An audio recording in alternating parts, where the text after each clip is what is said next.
¿Hay vuelta atrás en el momento en que creamos una mala primera impresión? Depende de la situación. A veces sí, a veces no. Si tenemos oportunidad de seguir en este sitio y seguir hablando con esta persona, podemos corregir lo que hemos empezado mal. Pero a veces no hay una segunda oportunidad. Son situaciones muy pasajeras, esporádicas y ya hemos perdido esta ocasión.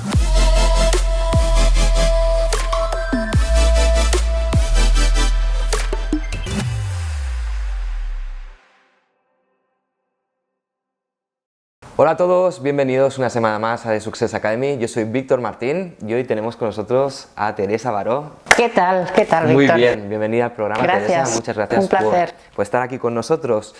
Sé que esta entrevista va a ser muy provechosa, sé que vamos a aprender muchísimo con ella, pero antes quiero saber quién es Teresa Baró y cuál es tu background.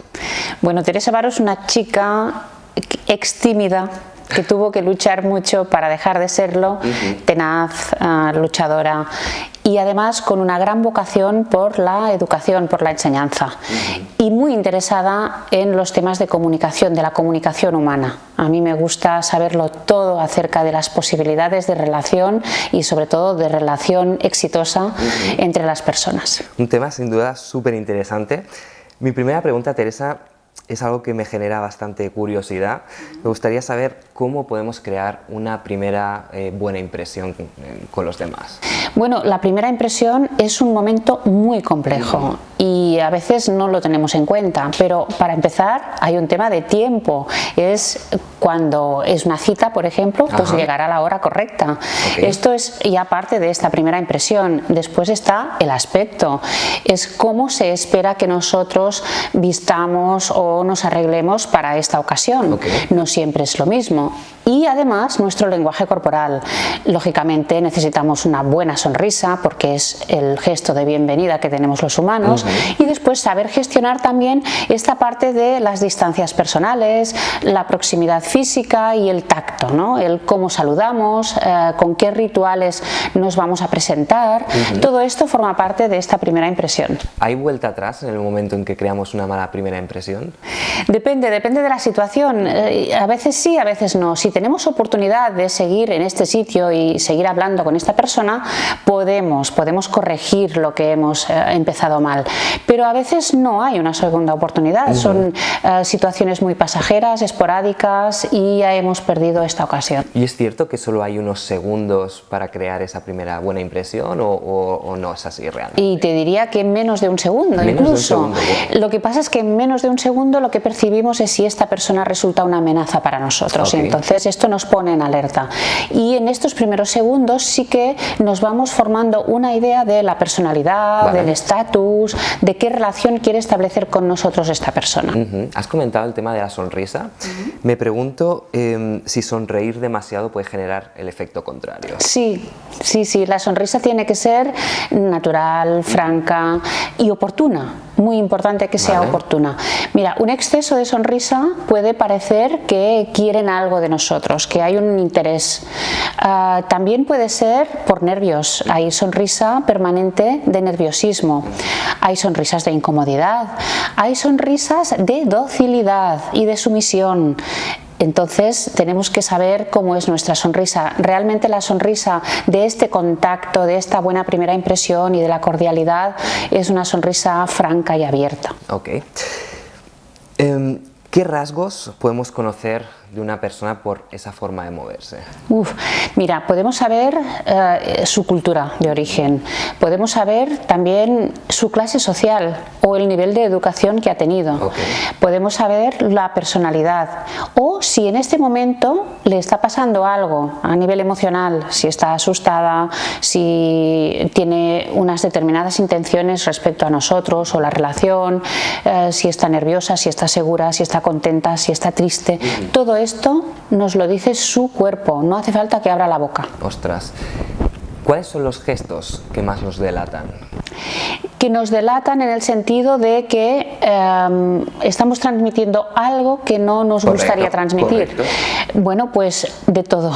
No hay realmente un gesto o unos gestos exclusivos para esto. Porque, por ejemplo, si alguien quiere mostrar una cierta preocupación pero realmente no está preocupado, a lo mejor se le escapa una leve sonrisa en algún momento. O todo lo contrario, alguien quiere mostrar alegría pero realmente hay un momento en que baja los ojos, es casi imperceptible, pero ahí está esta mirada baja. O hay unos gestos que son clarísimos de incomodidad, que son los que llamamos gestos adaptadores y que son de tocarse, rascarse, jugar con el anillo, con el reloj, sobre todo estos gestos de autocontacto que parece ser que nos calman en situaciones incómodas. Ok, y esto siempre es así, porque yo por ejemplo he tenido alguna conversación, lo típico, ¿no? Estás delante de alguien, te pones con los brazos cruzados por comodidad y te dicen, oye, te me estás cerrando, y tú dices, no, es que estoy así porque estoy cómodo. O porque tienes frío, exacto, claro, porque sí. Tienes frío, entonces ¿hay algún rasgo o algún gesto que digas, bueno, esto significa esto, pero no tiene por qué ser esto? Claro, es que no tenemos un diccionario como lo tenemos de las palabras con el gesto y su significado. Claro. Esto es imposible que exista porque hay una gran variedad, de hecho son infinitos, pero además es que es la combinación de estos gestos lo que tiene significado y en relación al contexto. Por lo tanto, cuando nosotros vemos a alguien con un gesto determinado, lo primero que tenemos que saber es si es habitual en él o no. Si forma parte de su cultura, por ejemplo, si es que no es la misma que la nuestra. También si viene motivado por algo que es externo, que no es motivado por nuestra propia relación. Y también hay que relacionarlo con las palabras, es decir, con lo que está ocurriendo entre nosotros en aquel momento.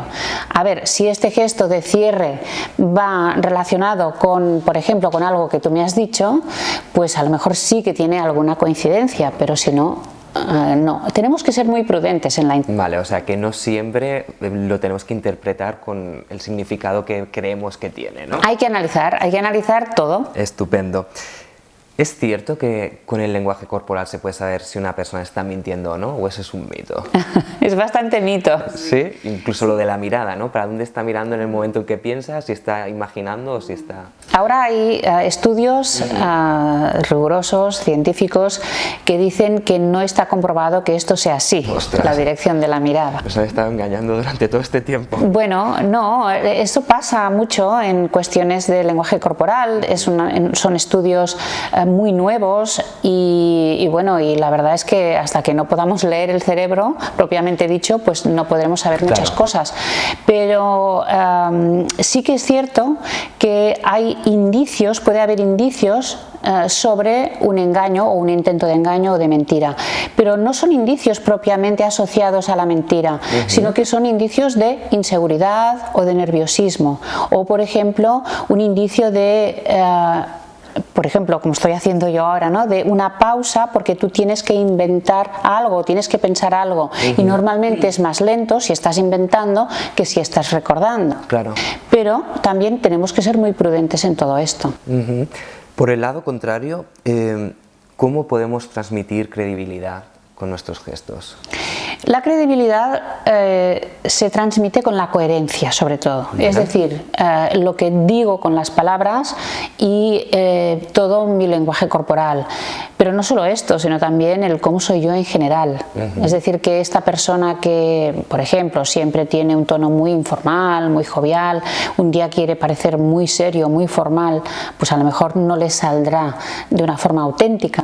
O natural, ¿no? Natural y por lo tanto le hace perder credibilidad. Pero bueno, la confianza la inspiramos realmente con la seguridad en nosotros mismos. Eso no quiere decir que tengamos que ser ni prepotentes ni perfectos, sino abiertos, amables, tolerantes y dispuestos también a rectificar, ¿por qué no? Has hablado también de la confianza. ¿Cómo podemos mostrarnos más seguros? a la hora de expresarnos? Buena pregunta, porque es algo que quiere todo el mundo. Expresarse con seguridad. Estoy seguro de eso. Sí, sobre todo en el ámbito profesional. Correcto. Bueno, para empezar uno tiene que dominar el tema que trata si estamos hablando del ámbito profesional, Vale. pero también el lenguaje corporal ayuda mucho. Hay unas posiciones que transmiten una estabilidad, un equilibrio, una seguridad, una confianza en uno mismo. Estas posiciones, si es de pie, pues es estar bien erguido, con el pecho fuera, abierto, en una posición simétrica, con los pies bien puestos en el suelo. Todo esto da una percepción a los demás de que estamos tranquilos y estamos seguros. En cambio, un exceso de movimiento, balanceos, no sé, muchos cambios de posición, una gesticulación excesiva, todo esto puede ser un indicio de nerviosismo o de inquietud y por lo tanto no transmite esta seguridad. Ok, te voy a explicar una cosa. A mí en el colegio me llamaban Karate Kid y no porque hiciese artes marciales, que yo creía que era por eso, pero la verdad es que no. Es cuando salía a la pizarra gesticulaba muchísimo con las manos, ¿vale? Entonces por aquello de dar cera, pulir cera, me llamaban así. La cuestión está, ¿cómo podemos gesticular con las manos sin parecer un ventilador? O sea, ¿cómo podemos gesticular bien para transmitir o darle más fuerza al mensaje que estamos intentando transmitir? Bueno, mira, yo no sé si te va a servir de consuelo, pero también es cierto que durante unos años se ha instruido en los cursos de oratoria de que no era bueno gesticular y en cambio para los latinos esto es fundamental. Claro. La gesticulación que acompaña a la palabra nos ayuda a destacar determinado concepto, nos ayuda a poner entusiasmo, a expresar pasión y por lo tanto es bueno gesticular. Otra cosa es el tipo de gesticulación, vale. ¿no? Si la gesticulación es muy repetitiva, por ejemplo, pero no aporta nada, pues mejor moderarla. Si la gesticulación es demasiado arriba, por ejemplo, como estoy haciendo yo ahora y pasa por delante del rostro, tampoco es conveniente. Vale. ¿Qué tipo de gesticulación nos puede ser útil? Pues la gesticulación sin nada en las manos, con las palmas abiertas incluso hacia el público y con gestos ondulados, con gestos suaves y que dibujen lo que estamos diciendo con las palabras, que ilustren o subrayen, por ejemplo, cuando digo, y esto es muy importante, o vamos a hacer, vamos a seguir el objetivo, o bien digo globalmente, o por un lado, por otro, pero son gestos suaves. A veces hay que expresarse con contundencia, Vale. también. Ok. Teresa, has comentado el hecho de tener las manos vacías, ¿no? Las manos, o sea, no llevar nada en ellas para gesticular mejor. Yo he visto, por ejemplo, gente que cuando da conferencias sale al estrado con un boli en la mano, con algo que tocar para no sentirse desnudos delante de todo el mundo. ¿Qué recomiendas tú?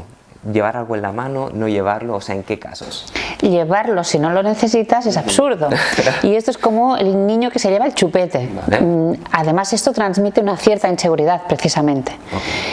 Lo que pasa es que a veces necesitamos el puntero, necesitamos unas notas, necesitamos un bolígrafo para tomar notas.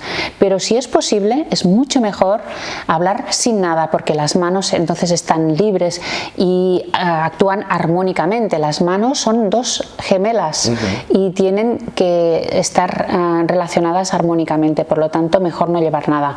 Esto simplemente es una cuestión de entrenarlo, ensayarlo en casa y es muy fácil. Cuando te acostumbras, cualquier cosa te va a estorbar. ¿Recomiendas, por ejemplo, ensayar delante del espejo o grabarte con una cámara para ver luego qué gestos estás haciendo que no te gustan y demás? Sí, delante del espejo no, porque uno se vuelve loco, porque se va viendo, no se gusta y entonces va rectificando. Incluso a lo mejor se te va el mensaje. Se te va el mensaje y te queda muy raro, pero sí recomiendo que, por ejemplo, para la gente que da conferencias o que tiene que grabar vídeos, primero hay un ensayo que es sobre el tema, el contenido. Primero tenemos que dominar este contenido y en un segundo ensayo, segundo, tercero, es entrenar la parte de la imagen, la parte corporal, pero ya cuando tú ya dominas el mensaje, porque si no se nos mezclan las dos cosas y estamos pendientes de lo verbal y de lo no verbal, y entonces acaba un momento que nos quedamos en blanco. Vale. Por lo tanto, primero preparar bien el contenido y después ensayar la parte de la puesta en escena, que es fundamental. En cuanto a las manos, mi recomendación siempre es la misma, y es empezar a hablar desde la altura del estómago. Okay. No sé si se verá aquí, supongo que sí. Y es, ¿se ve o no se ve? desde la altura del estómago, ya cuando tú estás de pie, en lugar de tener las manos abajo, las manos caídas o las manos, no sé, cogiendo el atril. Y es empezar desde aquí, y a partir del momento en que abres la boca para empezar a pronunciar lo que tengas que pronunciar, ya las manos se abren, porque es que está relacionado completamente. Empezamos a hablar y las manos empiezan a hablar. Y queda absolutamente natural. Esto se ensaya unas cuantas veces en casa, vale, y ya lo tenemos para siempre. Vale. Me ha venido a la mente un vídeo que vi tuyo que hablaba sobre la importancia de los pulgares. Ah, sí. ¿Sí o no? Sí, sí. Explícanos qué importancia tienen, si se tienen que ver, si no se tienen que ver, o sea, ¿por qué son tan importantes los pulgares? Bueno, los pulgares, aparte de que estamos acostumbrados también a una simbología en nuestra cultura de los pulgares, no en todos los países significa lo mismo, cuidado. ¿Ah, no? No. Esto puede ser un insulto muy grave en algunos países árabes. ¡Ostras! Sí. Bueno, lo que pasa es que ahora con la globalización todos tenemos claro lo del ok, ¿no? Este gesto. Pero en general, en el lenguaje corporal, estos pulgares hacia arriba significan fuerza, optimismo, y no hay tensión. En cambio, imagínate que cerramos los puños, por ejemplo, y escondemos los pulgares o los apretamos. Esto es un indicio de tensión. Vale. O sea que sí, tienen su importancia. O incluso cuando cruzamos los brazos, por ejemplo, aquí tenemos los pulgares y los dedos, las manos escondidas. En cambio, habrás visto que mucha gente posa en fotografías así. Sí, cogiéndose el brazo. Cogiéndose el brazo, pero que se vean los pulgares.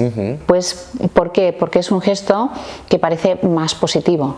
El pulgar hacia arriba, en nuestra mentalidad, sobre todo mentalidad occidental, es un gesto positivo. O sea, un cruzarse de brazos, algo tan parecido, ¿no? O sea, dos formas tan parecidas. Exacto. Que dicen cosas completamente contrarias. Sí, correcto. Por eso es importante conocer este lenguaje y elegir cuando tú posas o cuando estás en algún sitio, sobre todo cuando eres muy visible, tener en cuenta qué tipo de gesto vas a hacer. Cada gesto tiene multitud de variantes, ¿no? y puede significar matices distintos. Ahora que hablas sobre cruzarse de brazos, ¿qué ocurre cuando estás hablando con alguien que tiene los brazos cruzados, que ves que se está cerrando? ¿Cómo con tu lenguaje corporal puedes intentar que esa persona se abra? Bueno, si es por comodidad, pues no pasa nada, pero si veo que se va cerrando en conjunto, y que también esto se ve en la mirada o que se ve en todo el cuerpo, primero es intentar no contagiarme, porque si no nos vamos cerrando los dos. Se contagian las energías. Exacto, nos vamos contagiando, nos vamos imitando, y si él acaba dominando esta relación, entonces yo acabaré también cerrada probablemente. Entonces yo tengo que ser consciente de esto y mantener mi apertura. Lo que pasa es que también puedo utilizar otros trucos. Por ejemplo, esto en los cursos funciona muy bien cuando ves que hay gente que está muy cerrada, que no está muy dispuesta a participar, o en las reuniones, y es obligarles, entre comillas, a abrir, a separar los brazos con alguna actividad. Les puedes ofrecer, justo al inicio, o les puedes ofrecer un caramelo, o les puedes pedir que escriban algo, o les puedes hacer alguna actividad para que cambien la posición corporal. Es importante esto que me comentas, porque mira, una actitud cerrada corporalmente corresponde normalmente a una mente cerrada en este momento. Es decir, a una persona que en este momento está bastante resistente a la conversación o a las ideas que tú le quieres transmitir. Por eso, mejor primero abrir corporalmente, crear un buen clima, crear una sensación de comodidad, para después ir al mundo más racional, al mundo de las ideas, porque será mucho más fácil que entre. Creo que hay una técnica de PNL que consiste en imitar los gestos que está haciendo la persona que tienes delante para crear sintonía. ¿Esto funciona o no funciona? Sí funciona, y además muchos comerciales te lo hacen. sí, y muchas personas que están entrenadas en esto procuran aplicarlo. No es tan fácil, a la hora de la verdad no es tan fácil, pero sí funciona, porque tú lo que procuras es entrar en el mismo estado de ánimo o parecido a la otra persona, crear esta sensación de confianza para después acabar liderando tú. Es una técnica, es una técnica más, sí. Vamos terminando, Teresa. Me gustaría, si nos puedes dar algunos consejos para profesionales que quieren mejorar sus habilidades, algunos tips que sean muy concretos y que digas, con esto vas a tener éxito profesionalmente hablando. Mira, yo creo que hay una cosa que todavía no tenemos muy clara los profesionales, y es que la comunicación, sobre todo la profesional y la que es formal, la que está en agenda, se puede preparar. Y hay que planificarla, que los latinos estamos muy acostumbrados a improvisar, que nos creemos muy buenos en esto de la comunicación. Antes de que sigas, has comentado varias veces lo de los latinos. ¿Hay muchas diferencias entre los latinos y quizás...? Sí, hay muchas diferencias, y esto hay que tenerlo en cuenta en todas las relaciones. ¿Están más preparados quizá fuera de España y fuera de Latinoamérica, en Estados Unidos? Mira, están más preparados, el mundo anglosajón está mucho más preparado para hablar en público, están mucho más preparados para la visibilidad, y en cambio nosotros tenemos muchas más habilidades para las relaciones personales. Vale. Okay.